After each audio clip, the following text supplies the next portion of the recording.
इतनी तो मेरी धाक है कि मेरे को टोकने की हिम्मत अच्छा को नहीं पड़ती। परिश्रम की पराकाष्ठा करेंगे तो कोई कितना ही टेढ़ा काम क्यों नहीं हो, आप उसमें सफलता पाएंगे। ये मेरा अनुभव और दुनिया के सब लोगों का जो सफल हुए उनका सबका अनुभव है। आपने इब्राहिम लिंकन को पढ़ा होगा, जंगल से लकड़ी लाता था, उससे अपना खर्चा चलाता था, रोड लाइट में पड़ता था और दुनिया के सबसे बड़े शक्तिशाली देश का राष्ट्रपति बना।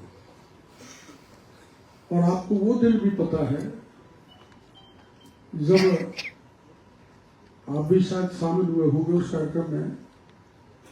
मैं 69 साल का व्यक्ति चलती बरसात में, कांटों में, सांपों में, घोड़ों में, भगेरों में 7.5 किलोमीटर की परिक्रमा करते करते आमागढ़ पर 6:15 बजे झंडा फहरा था।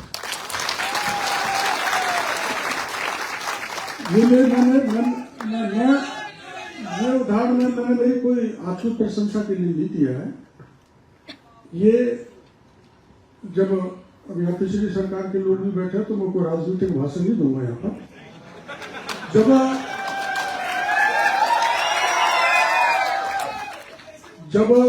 वहां का झंडा फाड़ दिया, मूर्ति तोड़ दी, तो आप लोगों ने ये उसका आप संगठित हो गए, सरकार को कहने लगे गलत है, हम आमागढ़ पर जाएंगे।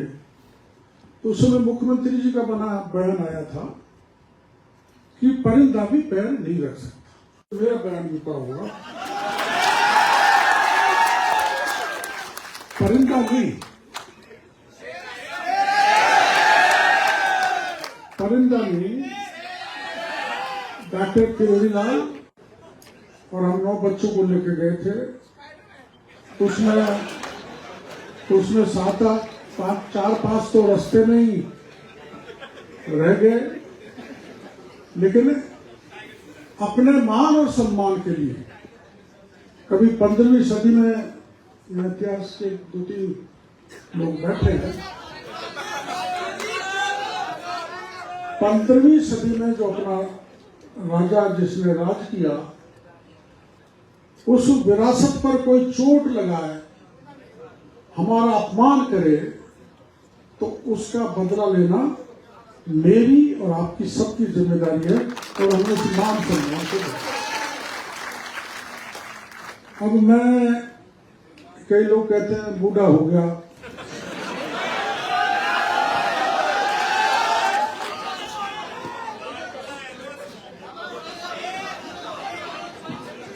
बूढ़ा, मैं 72 साल का जवान हूं।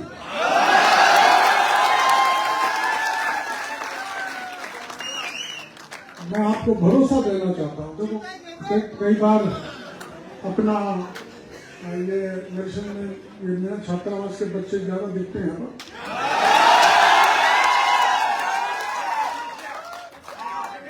तो ऐसा ही लग रहा है।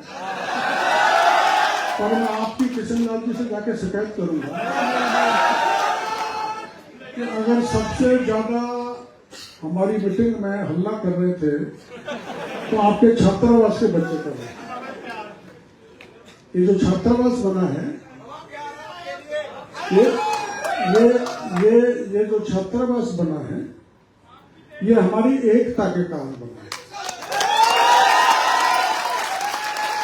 हमारे सारे राजस्थान के ज्यादातर अधिकारी और नेताओं में मैं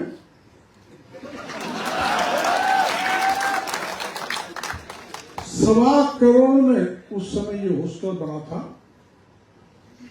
और भैरू सिंह जी से मैं उस समय सांसद था, सवाई माधोपुर के भाइयों ने जिता के भेजा था सबसे ज्यादा वोटों से, तो जोश में भी था यहाँ। भैरू सिंह जी से लड़के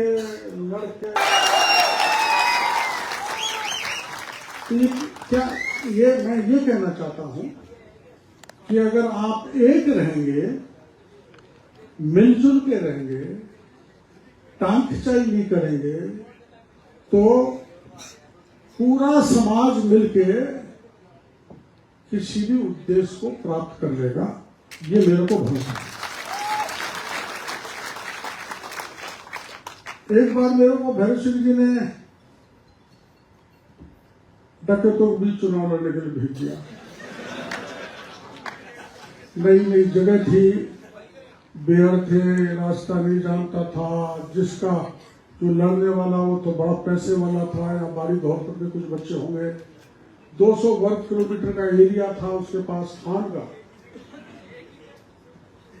तो हम उससे कहते लड़ लिए, भिड़ लिए बंदूकों के साए में। मैं चुनाव हार गया। हार जीत चलती रहती है, हार जीत चलती रहती है। तो मैंने उस समय वहां उसमें 60,000 मजदूर काम करते थे, जिनको 3,000 रुपए महीने की तनख्वाह मिलती थी। वो ST SC के थे। तो मैंने चुनाव से पहले घोषणा की थी कि जो खान में काम कर रहा है, जिसके हाथ में हथौड़ा है, उसको खान का अधिकार दिलाऊंगा, डॉक्टर केवल जीते चाहे। मैं चुनाव हार गया। भैरव सिंह जी मुख्यमंत्री थे, मैं पीछे पड़ गया। मैंने वादा किया है, आप कभी धौलपुर जाओ तो पता करना, तो क्या फॉरेस्ट के कारण वो खाने बंद हो गई। 60,000 ST SC के भाइयों को जिसका हथौड़ा उसकी खान का अधिकार दिलाया, जो 60,000 परिवार वहां धन धान से परिपूर्ण हो गए। एक बड़े व्यक्ति के हाथ से मैंने खान को निकलवा के दिया। मैं बात आपको इसलिए कह रहा हूं ये कि आजकल की राजनीति तो बड़ी गड़बड़ हो गई। वो इसलिए हो गई कि आज की राजनीति में जो कोई व्यक्ति आता है, उसके भाव में, उसके विचार में सेवा का भाव नहीं होता। मेरा परिवार कैसे बने, मैं पैसे वाला कैसे बनूं, मेरा भाई चाहे रोए लेकिन मेरी साली कैसे वाली कैसे बने।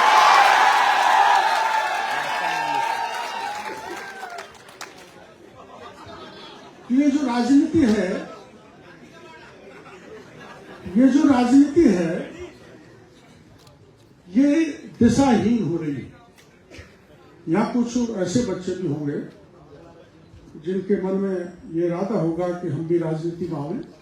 मैं उनको स्वागत करना चाहता हूं, आए। लेकिन राजनीति को नई दिशा आपको देनी होगी। मैं इस मौके पर उन बच्चों को जो छात्र राजनीति में सक्रिय हैं, चुनाव लड़ना चाहते हैं, आगे भी राजनीति में आना चाहते हैं, ये मैं उनको किसी भी दल में जाए, दल की कोई वो नहीं। मेरे दल में तो आप लोग जब आते नहीं हो। मैं 45 साल से मना रहा हूं, लेकिन कभी बिछड़ जाते हैं। मैंने अभी दौसा लोकसभा में सवाई माधोपुर करौली में घोषणा की थी कि अगर सीटें हार गया तो मैं मंत्री पद छोड़ दूंगा। आप लोगों ने परवाह नहीं की, सीटें हार गए और हमको मंत्री पद छोड़ना पड़ा। तो मैंने बहुत समझाया, लेकिन जिस गांव में जाए वहीं वो पगड़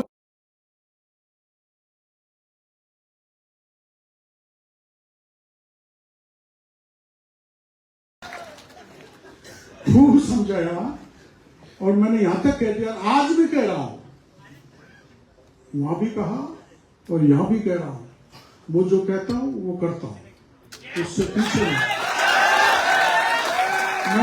मैं यहां भी कह रहा हूं, जब तक मेरे तन में प्राण है, तब तक आपके आरक्षण के साथ कोई खिलवाड़ नहीं कर सकता। इसके नाते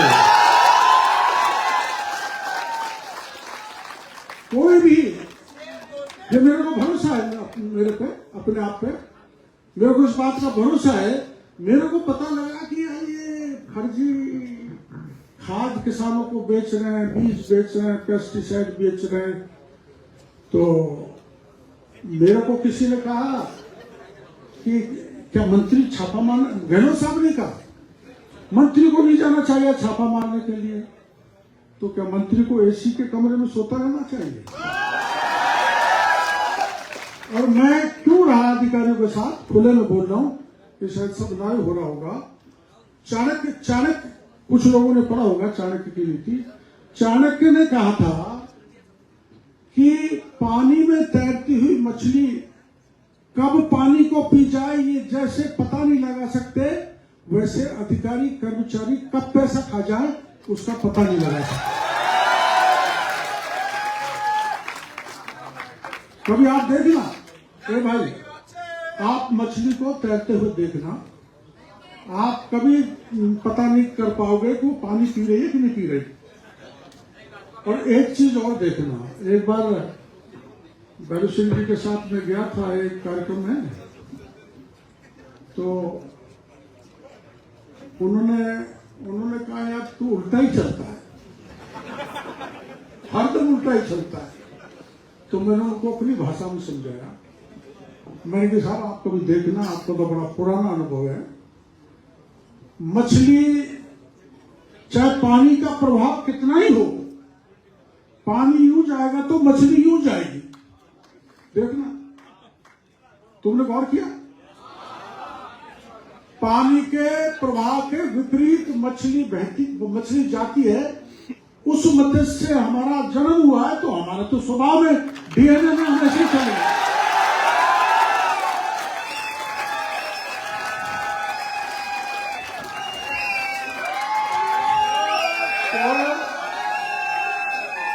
तो ये बात ध्यान रखो, ये मत्स्य भगवान है, ये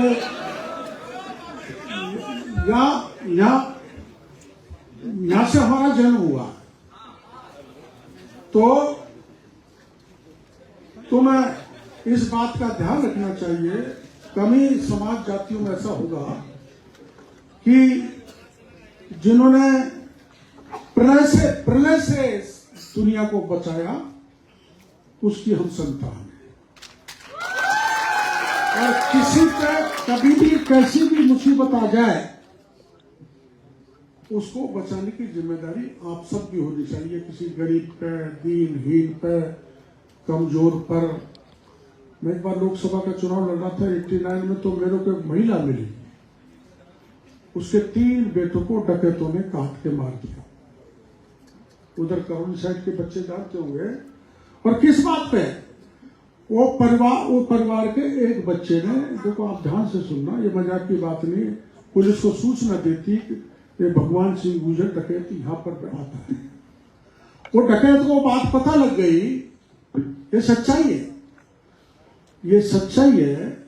अपने करौली के एक गांव की, मालियों का गांव था, तो डकैत ससेरी, हाँ एक बच्चे ने ध्यान रखा, ससेरी, और ससेरी गांव में दिन दहाड़े जब पता लग गया डकैत को, तो गदासा लेके अपने साथ गया।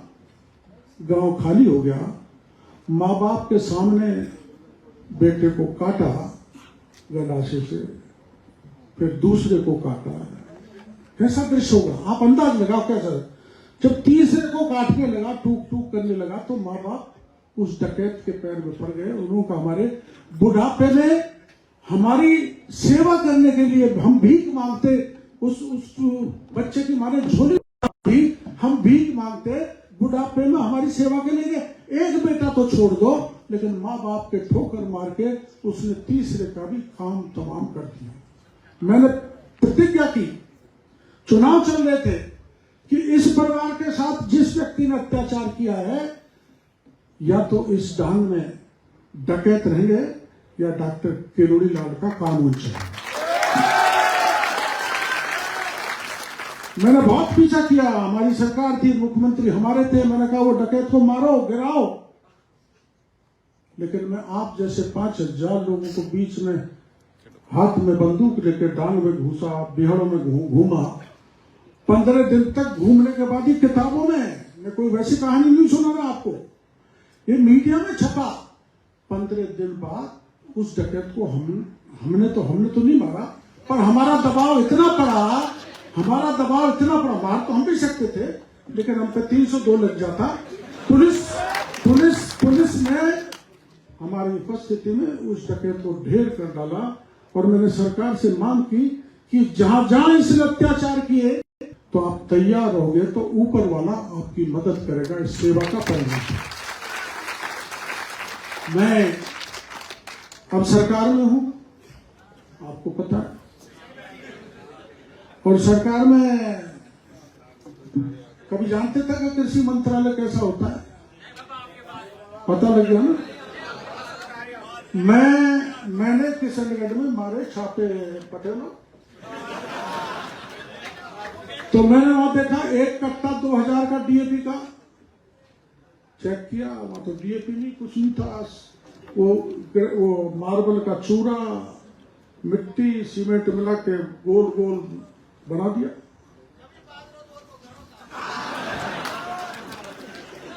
ना तू बाजरा मट्टा हो रहा है, इसलिए तू भी जोर नहीं कर रहा।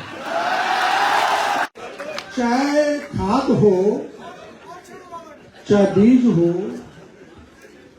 चाहे दवा हो, पेस्टिसाइड, मैं कोशिश कर रहा हूं कि शुद्ध खाद, शुद्ध बीज, उत्तम पेस्टिसाइड किसान को मिले, जिससे उसकी धरती की उर्वरक शक्ति खत्म नहीं हो, उसकी पैदावार बढ़े। अगर मैं ये काम करने में विफल हुआ तो मैं किसान का बेटा नहीं, मैं किसान का बेटा नहीं। मैंने अब तक 57 बड़े व्यापारियों के खिलाफ मुकदमे दर्ज करा डाले, 57। देश की आजादी से अब तक कृषि विभाग ने 17 किए हैं, 17, मतलब 70 साल में 17 और 4 महीनों में 57, और 16 बड़ी कंपनियों के लाइसेंस निरस्त कर दिए। घर जाओ, ताला लगा दो, नकली नहीं बिकेगा। और 2-2 हजार की बोरी, 2-2 हजार रुपए में बिकने वाला कट्टा अजमेर के जंगलों में पड़े हैं, ढेर के ढेर, कोई नहीं ले जाता, उनको पूछने वाला कोई नहीं। मैं जानता हूं जो किसान नेता राजनीति में रहे, चाहे सरदार वल्लभ भाई पटेल हो, चाहे चौधरी चरण सिंह हो, उतनी बड़ी सेवा तो हम नहीं कर सकते, क्योंकि हम उतने बड़े हैं नहीं, ना हमारा उतना बड़ा कद है, ना पद है। लेकिन मैं किसान भाई के आप बेटों को मैं भरोसा देना चाहता हूं, अगर पर्याप्त समय किसी की डिग्री के साथ मेरे को मिलता रहा तो मैं पूरी तरह से आपके घर की माली हालत को सुधारने का भरसक प्रयास करूंगा। जो किसान के साथ धोखा करेगा उसको बर्दाश्त करने वाला नहीं हूं सरकार में रहते हुए। और सुनो, इतना तो मेरा रुतबा है, हर एक किसी, इतनी तो मेरी धाक है कि मेरे को टोकने की हिम्मत अच्छा को नहीं पड़ती।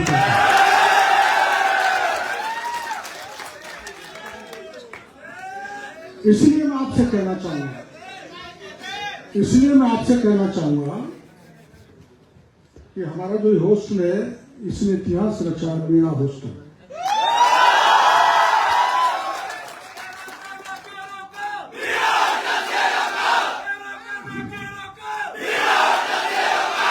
उन्होंने अच्छे अधिकारी निकाले हैं, बहुत अच्छा अनुशासन उस छात्रावास में है,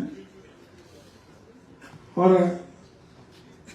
कई छात्रावास के लड़के हमको मिलते हैं। मैं गया वहां सवाई माधोपुर में, तो वो मेरे को कहने लगा, डीएसपी में साहब मैं उसी छात्रावास से पढ़ा हूं, उदय सिंह जी। ऐसे अधिकारी की एक फैक्ट्री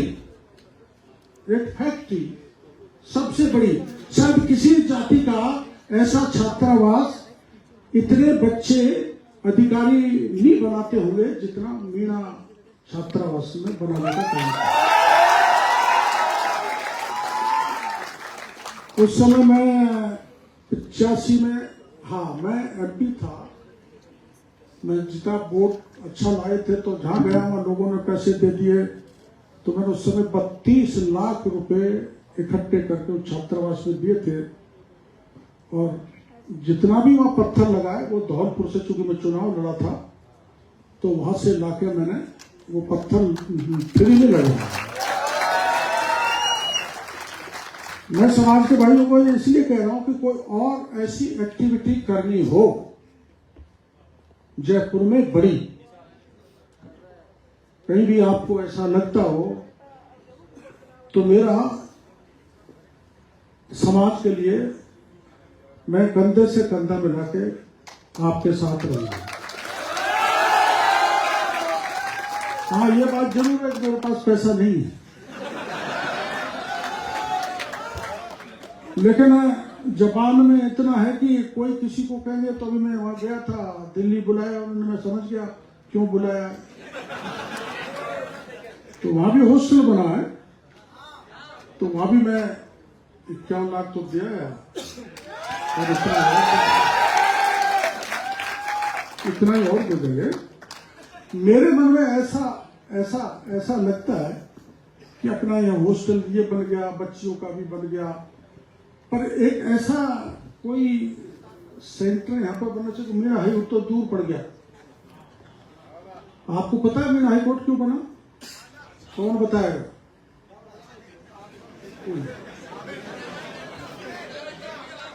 मैं बताऊं? ना ना ना ना ना, समाज के लिए तो हॉस्टल भी जरूरी है, पर हाईकोर्ट जरूरी क्यों है? ऐसा है अपना जो आदिवासियों की सामाजिक परंपरा है वो पंच पंचायत की है। जैसे हरियाणा में खाप पंचायत करते हैं, वैसे अपने पंच पंचायत करते हैं। आदिवासियों में क्या होता है?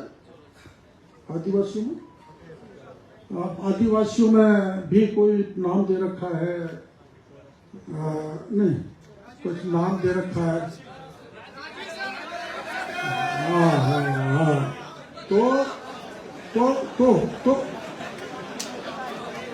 तो मैं घटना सुनाता हूं, सुनो। क्या हुआ था, हमारा महुआ जिला सवाई माधोपुर में था और दौसा अलग जिला बना था। दौसा में नागल प्यारीवास गांव के पास, अब तुम हंसना मत, गंभीर बात है, नागल प्यारीवास के गांव के पास एक अपनी प्रेमिका के साथ मिलकर अपनी दामाद को इसलिए मार दिया कि वो बीच में आड़े आ रहा था। मार के खेत में फेंक दिया। पुलिस में मुकदमा दर्ज हुआ। पुलिस ने महीने 1.5 महीने तक कोई कार्रवाई नहीं की। वहां 84 गांव की खाप पड़ती है, और थाने पे गए, एसपी पे गए, किसी ने कोई कार्रवाई नहीं की। तो मेरे पास आ गए, मुकदमा दर्ज हो गया साहब पंचों पे, हमारे 14 पंच गिरफ्तार हैं, उनको छुड़ाओ। और गिरफ्तार क्यों हुए? पंचों ने एक नंगा फैसला किया जो नहीं होना चाहिए, वो किसी समाज में अलाउ नहीं है। ये फैसला किया, उन्होंने उनको बुलाया और उन्होंने स्वीकार कर लिया कि हमने इसकी हत्या की है। तो पंचों ने एक फैसला किया, एक घोड़ा, एक गधा मंगवाया, पूरे गधे को काला, प्रेमिका को बुलाया, प्रेमिका तो थी, प्रेमी को बुलाया, उनके सारे कपड़े उतार के उनको भी काला कर दिया। अब आदमी के तो काले कपड़े उतारना समझ में आता है, लेकिन आपने तो महिला को भी दिगंबर जैन बना दिया। और एक जूते की माला प्रेमी के गले में डाल दी, एक प्रेमिका में डाल दी, एक गधे के डाल दी, और एक पति बैठ गया ऊपर, महिला रही नीचे, और उसको कह दिया ये तू जूतों की माला थानेदार के गले में जाके डालते। मतलब पुलिस ने कार्रवाई की नहीं की इसलिए, वो जाने लगे, बाजार में हड़कंप मचा, पुलिस को सूचना हुई, पुलिस आई, सैकड़ों की तादाद में एसपी आया, लटपटांगे मारे, 14 पंचों को पकड़ के ले। उन्होंने जमानत लगाई, जमानत खारिज हो गई। ऐसे मामले में जमानत हो सकती है? तुम निकाल के देखो यूनिवर्सिटी में किसी लड़की का लिए, नहीं हो सकती, कानून नहीं हो सकती। वो फैसला, उस फैसले का पक्ष में मैं आज भी नहीं हूं। लेकिन वो मेरे पास गए जब हम सवाई माधोपुर में थे और मेरे से कहा कि भाई तू हमारी मदद कर, डॉक्टर पचवाड़ा के पंच। मैंने बोलो क्या है, हमने ये काम कर दिया और हमारे पटेलों को छुड़वा। उनको कैसे छूटेगा, तो हाई कोर्ट जाना पड़ेगा। तो कैसे छूटेंगे, तो तेरा बिना बात को हल्ला होगा, हम तेरे पास क्यों आए, जैसू तो आए, तू छुड़वा यार, ये कैसे छूटेगा। तो मैंने वैसे ही टल्ला मार दिया, मैंने कौन से लोग इकट्ठे होंगे कि मैं 24 घंटे का टाइम देता हूं, 24 घंटे में 24,000 लोग इकट्ठा कर दो, मैं प्यारी बास आऊंगा और पटेलों को छुड़ाने की जिम्मेदारी में, जैसे नेता घसेड़ा हाँकते ना, वैसे मैंने कह दिया। अब तमाशा देखो आप, 24 घंटे में वहां पर, इनमें से तो शायद कोई गया नहीं होगा, इतना पुराना कोई आदमी, ये अपने प्रोफेसर साहब बैठे हैं। 24 घंटे में करीबन 35,000 मर्द और 15,000 महिलाएं, जहां हाई कोर्ट बना वहां पे हुजूम, राष्ट्रपति का शासन, राजेश पायलट वहां से एमपी, भैरू सिंह जी प्रतिपक्ष के नेता, शिवचरण माथुर मुख्यमंत्री। फिर पायलट साहब के पास भी गए थे तो उन्होंने मना कर दिया, भाई मैं इसमें कुछ नहीं कर सकता। वहां के एमएलए के पास गए, उसने भी मना कर दिया, भैरू सिंह जी ने भी मना कर दिया। तो बाद में इनके सबके फोन गए, तो मैंने कहा यहाँ पायलट साहब आना चाहते हैं, नहीं, अब यहाँ फैसला करेगा तो मैं ना करूंगा, कोई नेता को नहीं आएगा, और तू या तेरी पार्टी का नेता कतई नहीं आएगा।